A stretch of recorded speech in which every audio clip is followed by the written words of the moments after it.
Hey everybody, welcome back to Northernlion, place of Binding Magic AFTERBIRTH Plus. A couple of y'all out there saying, NL, you're falling off. You can't win a Lost run in the modern climate. X90L1DKF, yeah? You think so?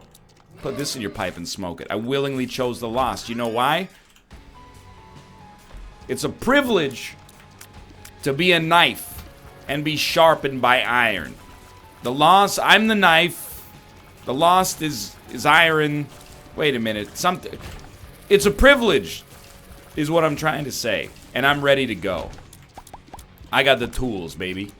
And I got no fools to suffer. I don't know what that means, but people say it from time to time in media properties when they're trying to seem like bad anuses. See, I can say anus. Badass might get demonetized. Oh no, I said it. Sorry, Susan. Susan W., CEO of YouTube. And also the Coca-Cola Yum brand sponsors that may be perturbed by the use of the D word. No, D is... Wait, I said A word. A word, that's right. You can sometimes get what you want. Dude, I love... I said it many times before. We win. I mean, we could lose, but we're probably going to win now. And that makes the gamble so much more worthwhile because it looks like it's going to succeed. Excuse me, please back off. I love my new schedule, and I've said it before, but dude, Friday, recorded a bunch of Darkest Dungeon, had a great time, allowed me to focus on Darkest Dungeon because I wasn't recording one episode a day for 7 days. Instead, I recorded 7 episodes on, well, like 5 episodes on one day and 2 throughout the week. Tears up, please. Ooh, baby, I love my way. Saturday, go out, have a nice time, come back on Sunday with some anecdotes for you. What do we do on Saturday? What'd you do on your day off, NL? Also, why do you continue to talk as if you're the only person in human history who's ever come up with the concept of a weekend? Well, it's not. It's just thought you'd be happy for me that I'm not sitting at the computer so much, getting out and enjoying the city that which I live in.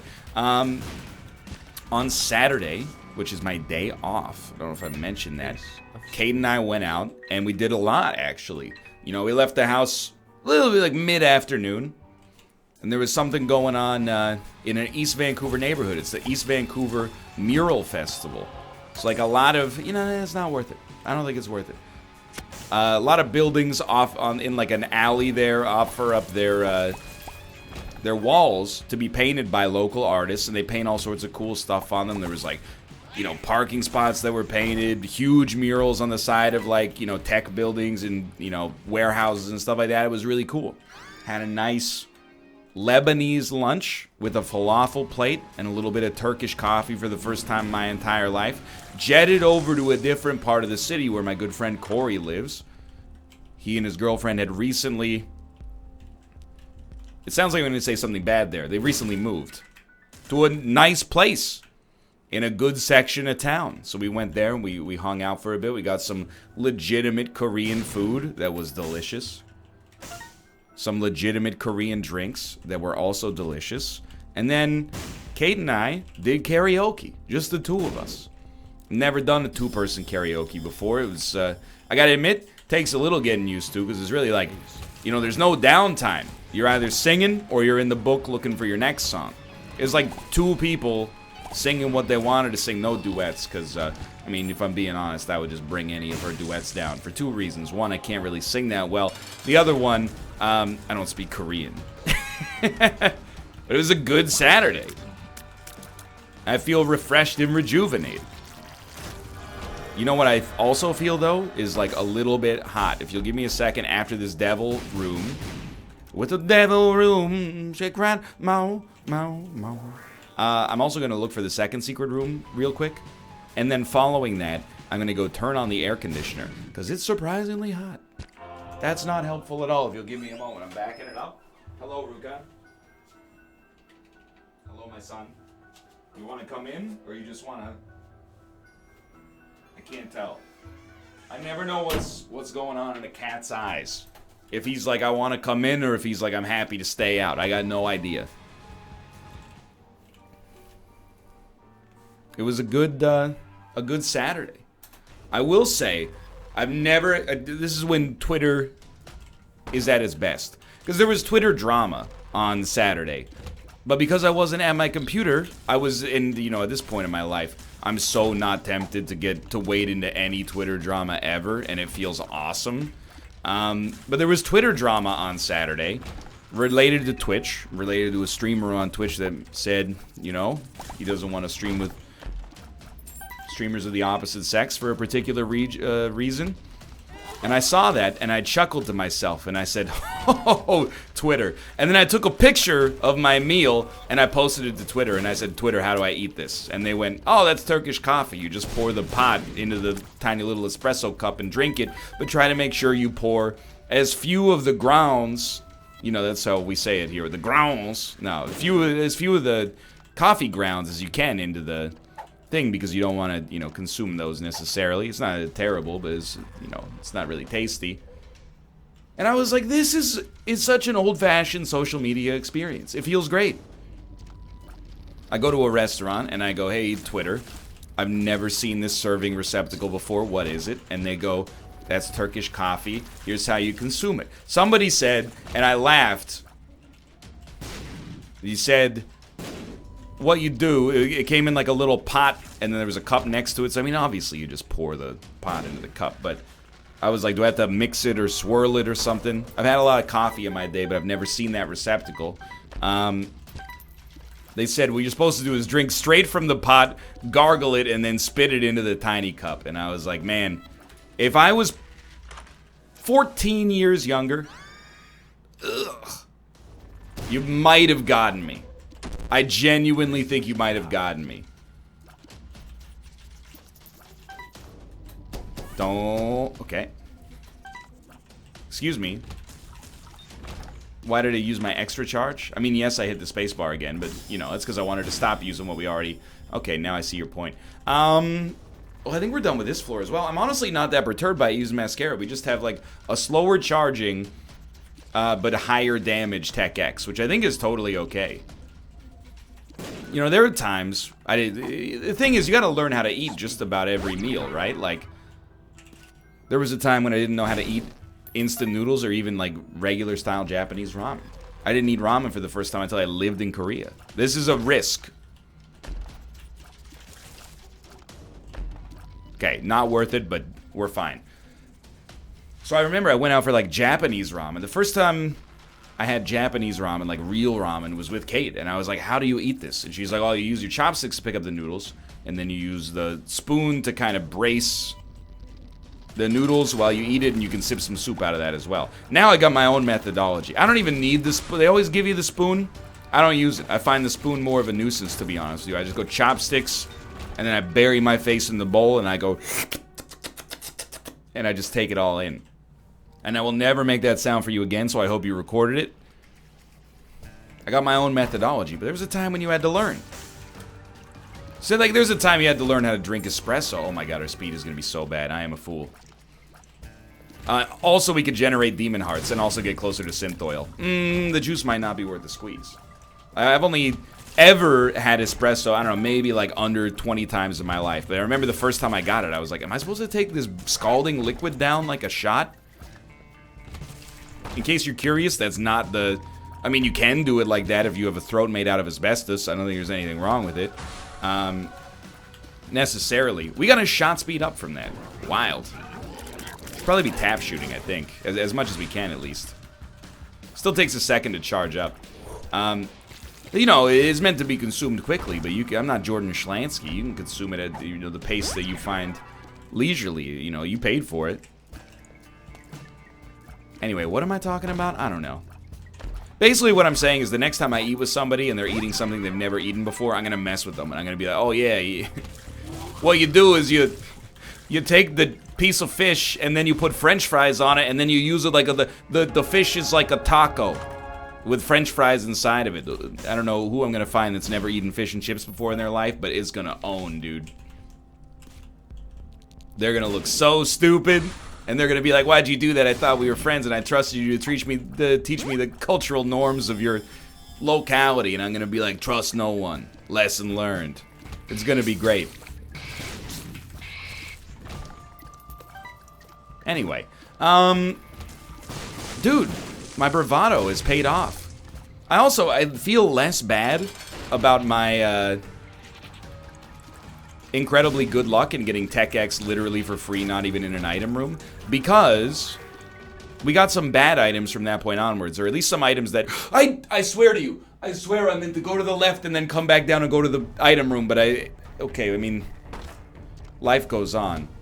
Most of the time I just go, oops, did I forget it? This time you could tell, like, deep in my bones, I was like, go to the left and go around it, but my brain didn't get the memo. Infested. And yeah, you don't realize you have to place a bomb in order to open those chests now. Hey, forgive me, okay? I've played a lot of Slay the Spire today. I've been playing a lot of Resident Evil 7 on stream as well. So my brain's still getting adjusted to Isaac. No big deal. We're just playing like the easiest character of all time. I mean, Angry Fly is totally fine as a passive. I mean, it's non-destructive. It's not good, but it's not necessarily terrible. But at least Brown Nugget does something. You know what else I've been playing in my downtime that'll, like, if you haven't been watching streams, it'll blow your mind? X-Plane 11. To the point, like, if you're not familiar, X-Plane 11 is the newest in the X-Plane series, which are flight simulators. I like our little starfish pattern. Give me a sec here.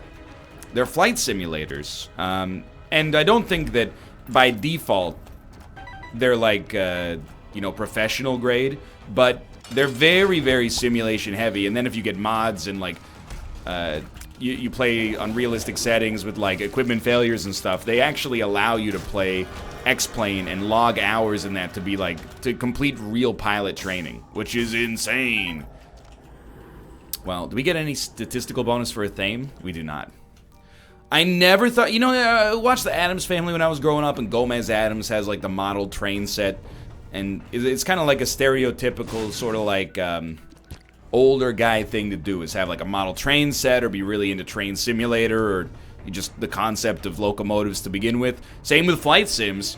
I was like, I don't get it. And then on Tuesday's stream, I flew Vancouver to Seattle on the simulator with not knowing what I was doing basically at all. Relatively successful flight, and I was like, oh, I totally get it now. So now, like, once a night, I've been slowly working my way across the United States, like, west to east by doing hour-long flights. When, like, Seattle to Portland. And every time the landing gets a little bit smoother and the flight gets a little, it's like less jarring 90-degree turns over the course of it. And, like, went Portland to San Francisco, so I went down the south, well, down the west coast first. And then, by the way, I know this is interesting to nobody but me and like 1% of the audience, but this is what you talk like when you start playing flight simulators, apparently. Like, Malf started playing X-Plane as well, and he's like, dude, did you see the 747 landing I did? And I was like, well, man, that was crazy. You were coming in hot. And he's like, yeah, I forgot to put the flaps to the final position. And I was like, dude, that owns sick. Anyway, you get the idea. San Francisco to Las Vegas to Denver to Lincoln, Nebraska. So I don't know, maybe I'll go Lincoln, Nebraska, Minneapolis, Chicago, or something like that. It's fun. I don't know how to describe it except because it feels like it's high tension, you know? It's relaxing, but also high tension is the way I would describe it. You take off. Takeoff is very simple, at least at like a light simulation level. You just turn on the throttle and then turn off the brakes, and then when you reach a certain ground speed, you pull up on the joystick. Landing is very hard. At least it requires some practice. But cruising is basically just like point your airplane in the right direction and get you good to go, especially if your flight computer's set. You can even flip on autopilot. What do? Well, sometimes what I do, probably not a good thing to do if you work at a major airline.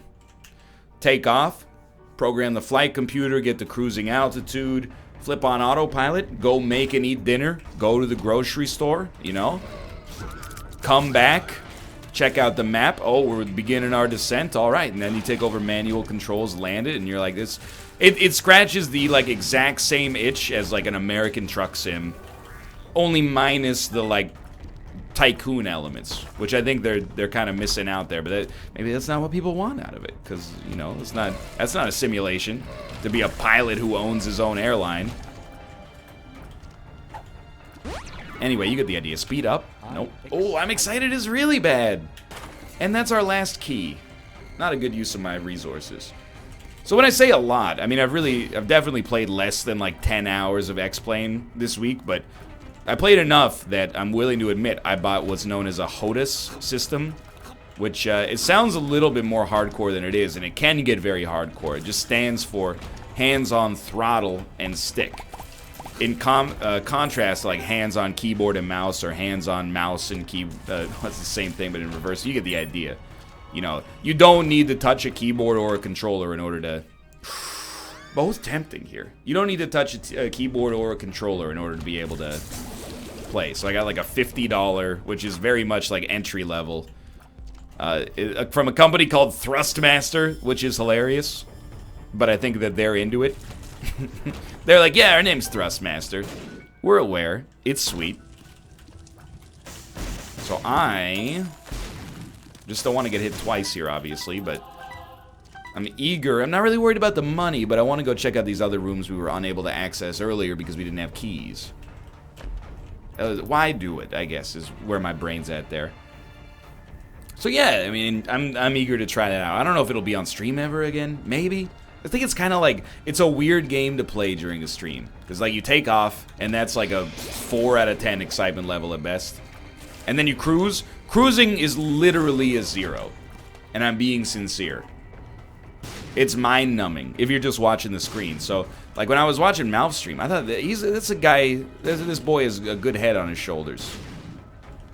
He got to cruising altitude, and then he just played RimWorld while the flight was going on in the background, and maybe once every half hour he checked in on it. But I was also like, that's gonna make your computer explode. Because that game, X-Plane takes a lot of resources, then combined streaming, you know, it gets, it's a little much.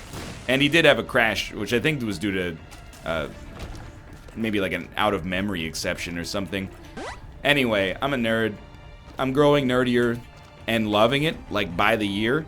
And I think that's the spirit of aging, dude, is, like, realizing what you're into and, like, just going for it. By the way, speaking of which, if you're doing a Lost run, never do what I'm doing here, unless you want to, apparently. Because there's no reason for us to fight these guys. It's just a waste of our resources. You know, we could potentially lose by fighting them. Whereas, oh, he still takes keys there, huh? Whereas we have, like, no chance to lose if we just do normal rooms. This is a really, really strong Lost run. It makes me want to play the Lost again right after this, which is very scary. Now, I gotta admit, I still don't fully get Train Simulator. I've played it. For me, Train Simulator was a lot of, like, please give me a tarot card that allows me to teleport. Train Simulator was a lot of, like, you want to go from point A to point B. You're on a track that goes from point A to point B. Yo, this will trigger a theme. That's amazing. But when you arrive, you get dinged if you went too fast or, like, you blew your horn through some sections. I get it, it's a simulator. If you're into it, you're into it. It does not trigger a theme. It didn't trigger Holy Mantle, did it? Maybe we'll never use it again because all it can do is compromise our chances. Why not, I guess? We'd much rather go to deals with the devil, I think, because they tend to be better. Those items are not good enough to justify this, so we're moving on. It's a great setup. I mean, what can you say? We got so many speed downgrades. Our speed is still good. We got Eve's Mascara. Our tier rate is still great. You know, like, literally very few to zero complaints. There's also something about American Truck Sim. It just didn't grab me in the same way. I think it's because flight is so miraculous. You know, the fact that, and a part of it, I will admit, there's a certain element, I'm genuinely unafraid to fly, but there's a certain element of, like, I used to be. There's a certain element of, like, conquering your fear, in that, like, I was scared of this. Dude, literally, like, during landing, maybe get a little, you know, sweaty palms, but, you know, the pilots have done it 1,000 times before. But if you're ever getting sweaty at cruising altitude, dude, I'm out in the living room eating a sandwich. The plane flies itself. Now, you can always have a mechanical failure or something, but apart from that, like, the odds of your plane going down due to pilot error are, like, negative 10,000. That's not the only thing that kills a, you know, a flight, I suppose, but you get the idea. I maybe don't want to raise my shot speed that high. Whereas, like, I think Train Simulator made me more afraid of trains. Where I'm, like, not afraid of trains at all. And luckily, I guess I'm laughing. Well, there's two things. It's weird, because, like, you know, I'm on a train all the time. At least a couple of times a week. But it's not really a train. It's the subway. It's not really a subway. It's, you know, the light rail. But anyway. And I'm never nervous about it, like a mechanical failure. But if I'm on a passenger train, anytime we go over, like, a turn that's, like, 10 degrees or more, I'm like, we are derailing. Somebody, please. They built the track wrong. We're the maiden voyage. I feel like trains derailed all the time. How does that... I get it's a form of transportation invented in, like, the 17 or 1800s, but still. No Krampus? No Krampus, okay. Still, like, pretty bad, but... Dude, you don't go for angel deals in that situation. Absolutely not. So we're up to the cathedral already. We're very, very likely to win. And this is where Dr. Dre comes in and goes, "What you think, I sold them all?" Help. We haven't even come close. We haven't even had, like, a dicey moment. I would like some keys, though. I would also like an icy moment. It's quite a hot day. I'm just saying, I get simulators. X-Plane devs, I know you would never do this in all likelihood, because, like, this is not what people want out of flight simulators. If you could combine the simulation aspects of X-Plane with the tycoon elements of, like, you know, one of those games where essentially you run your own business, like House Flipper or something like that. If the game was like, well, you're flying 45,000 pounds of ramen noodles from... you know, Los Angeles port to Baltimore, I would be like, I gotta get those ramen noodles to the citizens of Baltimore. Stat. And then when you landed, they were like, you use less fuel than you had allotted and saved the airline a lot of money. Here's some money that you can use to buy, like, a hood ornament to put in your airplane. I would be like, thank you, I will treasure this forever. If you could just add one element of that. Also, if you could add that element, people would stop looking at me so weirdly when I tell them that I've been playing a lot of flight simulators lately. In my defense, have you ever watched me play, like, PUBG? It's not like I do anything in PUBG anyway. I'd be better off flying the plane. I probably, like, only shoot my gun in 2/3 of PUBG games. As embarrassing as that is. Now, this is potentially a slightly frightening room. Believe you me, I'm trying to tap shoot. It's not as easy as you'd think with Eve's Mascara. There's a very narrow margin between not shooting at all and shooting a shot probably that's too large and thus hampering your damage somewhat. Either way, we're getting through this pretty nicely. Okie dokie. Emperor card means we win, but hey, we got one item coming our way. Not bad. Actually not bad. Just one element of gameplay is all. That's it.